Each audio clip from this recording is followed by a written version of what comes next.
Are you feeling guilty or lacking confidence about dating again? This session will guide you through the process of rediscovering yourself, defining what you want in partnership, and finding the courage to explore dating without the weight of guilt. I'm Melissa Pierce, your host of the Purpose Reimagined event, and today I have a special guest, Debbie Weiss. Debbie's the author of Available As Is, A Midlife Widow's Search for Love. Debbie has walked the challenging path of widowhood and is here to share her insights on dating after the death of a partner, navigating grief, and finding love again. Debbie, thanks for joining us today. Thank you for having me, Melissa. All right. Well, let's dig right in. Let's get like a little better understanding of grief and loss. So, what were some of the most challenging aspects for you when you became a widow? Probably the loneliness. I think that was the hardest for me. My late husband and I had been together for 32 years. We were both introverts and at the time pretty antisocial. And when I lost him, I didn't really have a support network or close friends. So I could probably go days on end without talking to anybody besides my dad. Mhm. Yeah, loneliness. That's a key theme, I think, for anybody who's lost their person. Yeah, definitely. Um, so, what would you say to a widowed person who feels really overwhelmed by the idea of moving forward in life? What would you tell them? I mean, in dating specifically, or Yeah, just thinking about, you kind of have that spark of, well, I know life's different now, and I'm not sure what that looks like, but it's yeah, super overwhelming. Um, it is. so what would you say to those widowed folks who maybe feel really overwhelmed by the idea of maybe what life looks like? Well, I'm a former lawyer, and what helps me is to break enormous tasks down into smaller pieces and to tackle things in ways and orders that make sense. I mean, this is so personal. I can only speak for myself, but for me, what I looked at was what's the hardest stuff for me right now on my own. And I started with that. And for me, it was the paperwork and the estate. So I knew where I was financially and administrative stuff, and my home, which was in very bad shape because my husband had cancer and there was a lot of deferred maintenance. And I was just very unhappy there. So I just kind of looked at, going through priorities. You sort of, okay, well, the first thing would be paperwork and home. Then probably my next priority was sort of fitness and eating. Because, when you're used to eating with a partner, suddenly even your meals are fraught. Going to Hmm. bed is fraught, right? Because you're alone and you wake up alone. So I understand that sense of being overwhelmed because this impacts like every aspect of your daily life. Um, so for me, it was trying to break this down into manageable components and even trying to get a teeny bit, I wouldn't say of enjoyment out of it, but purpose. I mean, I couldn't be happy, but I could buy those pillows for the couch that I really loved, Right. or I could at least figure out, what my finances were. And that took a lot of pressure off. Hmm. So I would say Yeah. kind of prioritizing and doing things that feel manageable and that give Hmm. you a sense of control. Right. So is it kind of like baby steps too? Like not eating the elephant all at once. What do they say? You eat it one bite at a time, but Oh my just goodness. The isn't that prospect of eating terrible? an elephant is so I know. unappetizing. I know. It's a terrible, I terrible mean, I would feel metaphor. more like DoorDash, it's more Yeah. like here's DoorDash, right? Order a few foods that you like.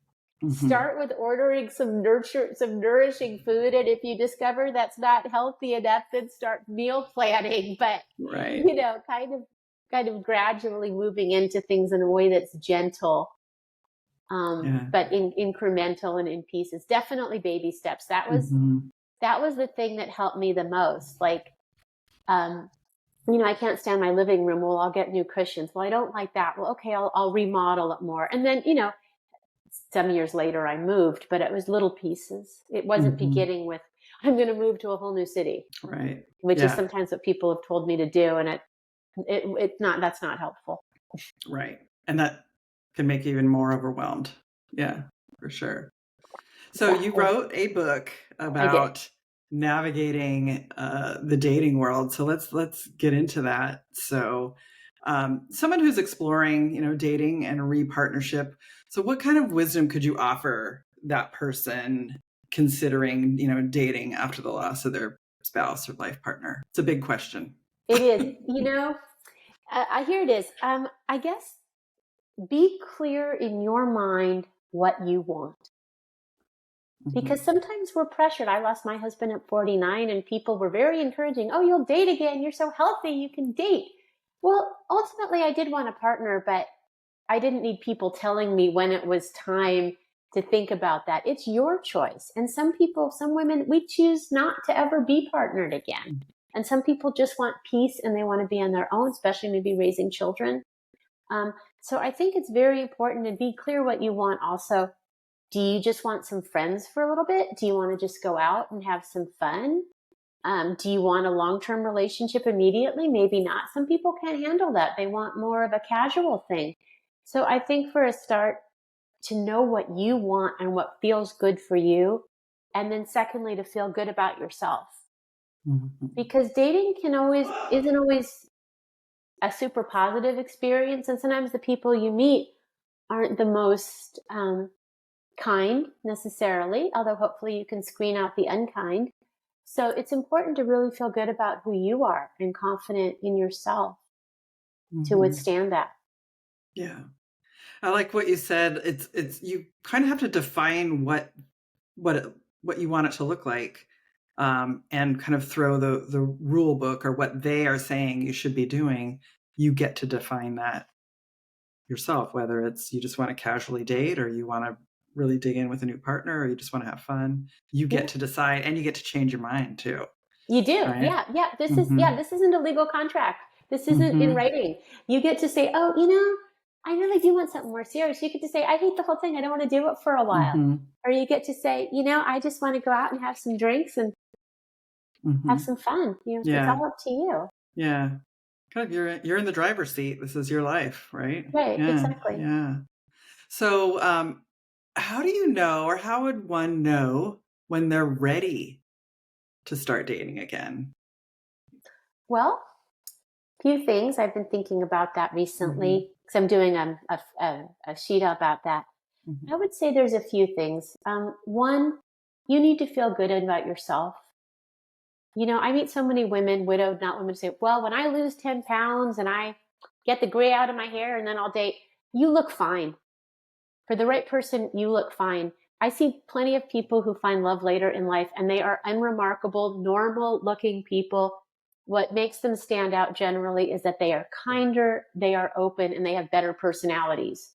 Yeah. So I would say, feel good about you. Widowhood is terrible, but one thing it does mean is you've been through something terrible and you're strong. And you should feel proud and good of yourself about that. And I don't think we hear that enough. Right. So I would say that's the first thing. Then the second thing is honestly look at your mental state. If you're still really having trouble with your loss, I had PTSD after my loss with my husband had cancer and denial, or you have insomnia, or you have terrible guilt. I had a lot of issues with guilt. Then I think therapy is appropriate, and leading a gentle life with good friends and focusing on your physical and mental health is more important than dating. So I think you also need to have gone through the really, really tough stuff and be sort of open and curious about looking around, not still, really dealing with the nitty gritty of your loss. So there's two. And the other thing I would recommend off the top of my head is have a full life already. People focus on dating so much, but I think sometimes what's really important is connection, friends, groups. For me, I realized I didn't like being alone on the weekends. That was so hard for me. But dating wasn't the answer because that wasn't necessarily yielding people I liked. Whereas I could join hiking groups and writing groups and meet good people and have great things to do and have a sense of purpose. Right. So I would also say, look at making your life fuller with connection in other ways besides dating, because you'll have perspective. If your life feels full, whether some schmuck or not is worthwhile becomes far less important, and you can look at this with humor. And let's add for that last. have a sense of humor about this. At least as a woman, I had to meet all these middle-aged guys who'd been on their own, and God knows I could tell why. You need to have a sense of humor about this, really. Just have some perspective and humor. Oh, yeah. Don't take it seriously. Don't think it's your fault. Just, Right. I really think it's appropriate to just look at this with a sense of perspective. Yes, absolutely. Yeah, I love that. Having a sense of humor is key for sure. For sure.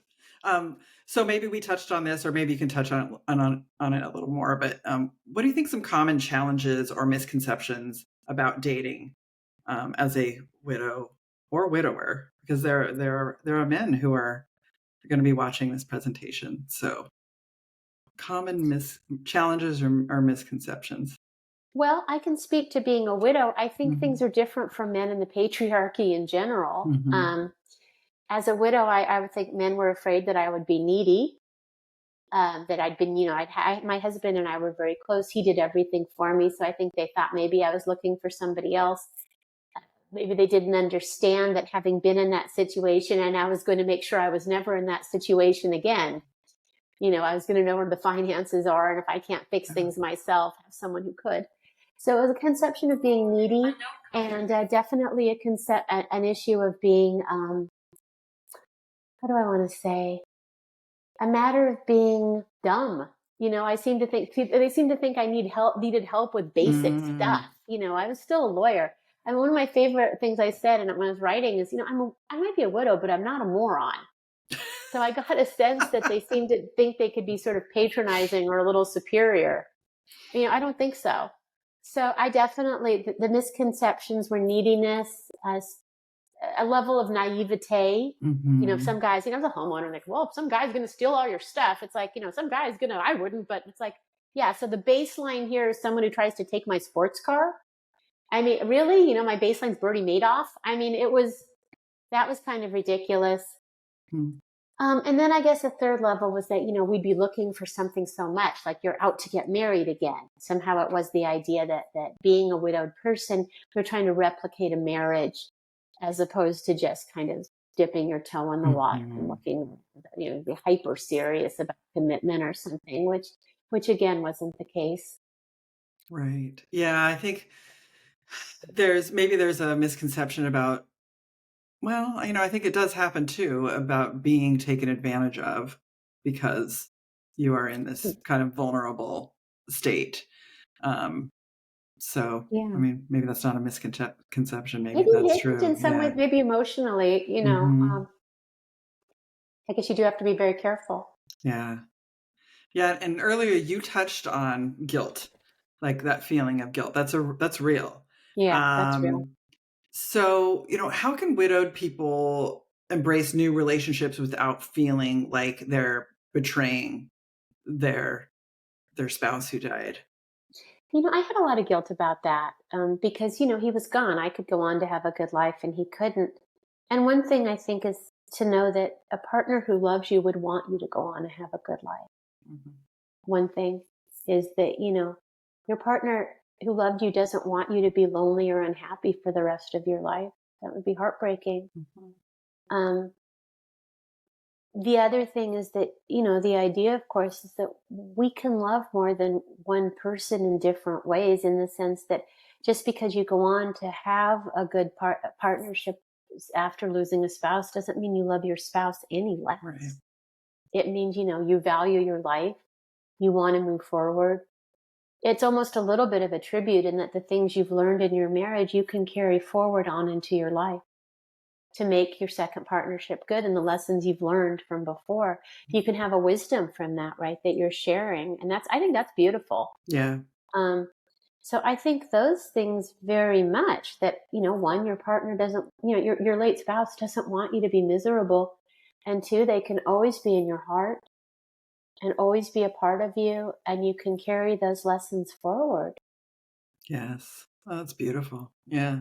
And I also want to touch on something you and I have talked about off camera or off, just between you and I, but I think Yeah. it's really, really important to talk about the the loss of touch, the physical touch, whether it's hugging, kissing, sex, whatever. Let's talk about like what are some healthy ways to navigate. We can call it sexual bereavement, or just that that loss of touch. What are some healthy ways to navigate that and reconnect with intimacy? I guess. Yeah. Well, that's a hard one because I mean, for one thing is I think women, we feel shame, right? Mhm. For a lot of women our generation, first we're brought up with shame in general for having needs, right? Good girl versus bad girl, Mhm. that type of thing. And then the shame of having the feeling that loss of companionship, of touch, after being widowed, like we're supposed to not have those needs anymore. And I think just the most important thing is to know it's perfectly normal. It's fine. It's real. Mhm. Don't feel bad. Yeah. What to do about it, I don't know. People say get massages or something. I didn't find that terribly helpful. Mhm. I would say mainly just to know it's a normal thing, that it's nothing to feel guilt or shame over. Hopefully, it's something you can talk about with your girlfriends. Maybe that's Yeah. where Widows Group is useful Mhm. because we've been there.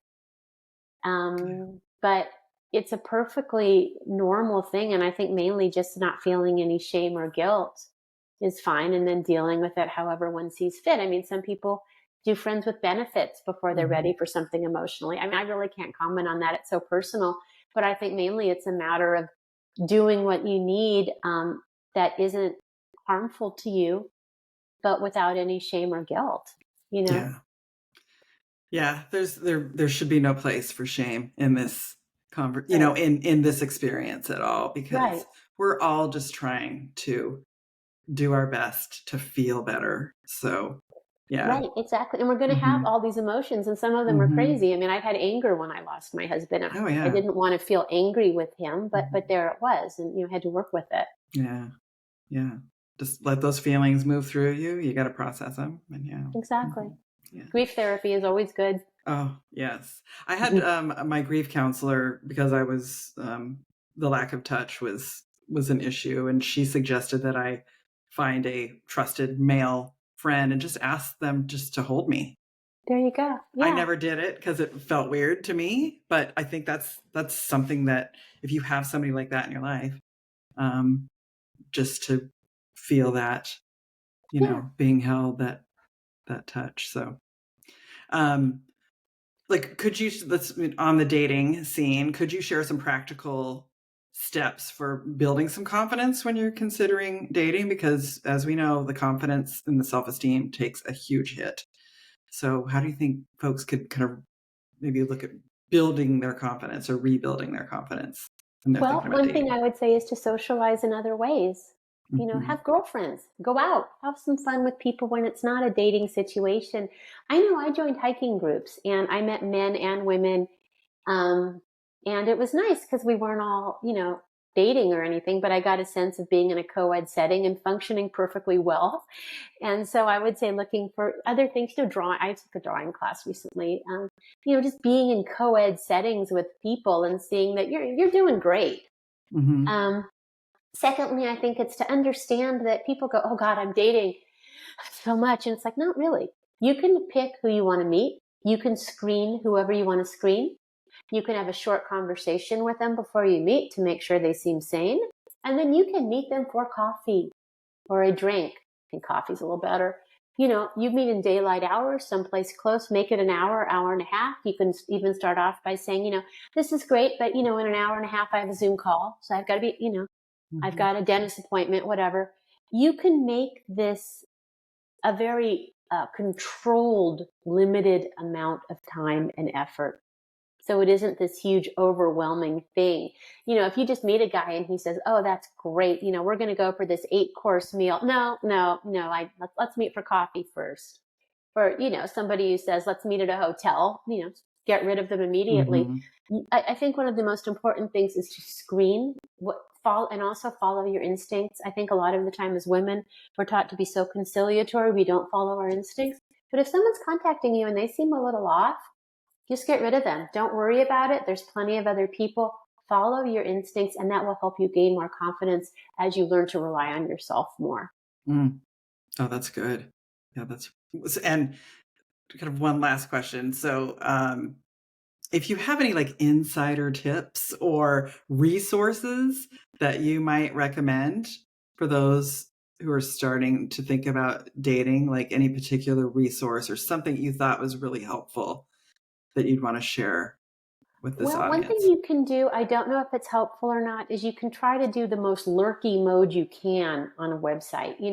I went on there and I put up professional pictures and did all this, but you can kind of go on there without a photo and all. And you won't get contacted, but you can kind of see what's out there before you start. Um, I think is helpful. Talking to other people who've dated more than you is helpful, and your divorced friends can help you. I had a lot more divorced friends than widowed friends, but they'd been out there more, they dated more, and they could be helpful to me. Um, Another resource, I did professional photos for my dating site pictures, and I know that's weird, That's but a it great made me idea. feel more confident because I knew I looked how I wanted to. I was presenting myself as I wished to. We'll ignore the one guy who said, "Couldn't you do something sexy?" It's like, no, you're gone. But I found that very helpful in terms of setting up a profile that I thought was my best shot. I'm sure there are some people who can help you set up your profiles. I don't know that I'd pay someone for that. But you can rely on your friends and people who have done it more. And again, lurk a little. Look at some profiles you like. See the men who are there. And above all, screen. Again, you're going to get a ton of message. Hey, beautiful. I just saw this and I know you're the love of my life. No, this is being sent to a bazillion people. So, huge grain of salt. Right. Yeah. Oh my gosh. Well, I love the idea of professional photos. That's really good. Yeah, that's a great tip. So as we wrap up, I want to thank you, Debbie, for being so open and generous with your story and your insights. And so before we close, do you have any parting advice or words of encouragement for those who might be a little hesitant or nervous about dating again after loss? Okay. It took me about 5 years after my loss to find my second life partner, but we've been together 6 years now. And it was just a matter of treating this like a job with persistence, going through new people, screening meticulously, and not putting a lot of effort into texting and things. Meet as quickly as you can after a brief phone call. You can do this efficiently. I mean, it's bad advice, former lawyer. But on the other side, please don't give up on hope, because I did meet somebody at a low point when after 5 years when I didn't think it was possible. So it is possible. Yes. Yeah. There's always hope. That's great advice. And everybody should be reading your book. I've read it twice. It's amazing. Thank you. Available as is by Debbie Weiss. So for everyone watching, make sure to check out the resources that Debbie mentioned and the practical steps that she shared to help you on your journey toward finding new love and companionship. Thank you for joining us, Debbie. And thank you, everyone watching. I hope this session has given you some guidance to take those next steps with some courage and some hope.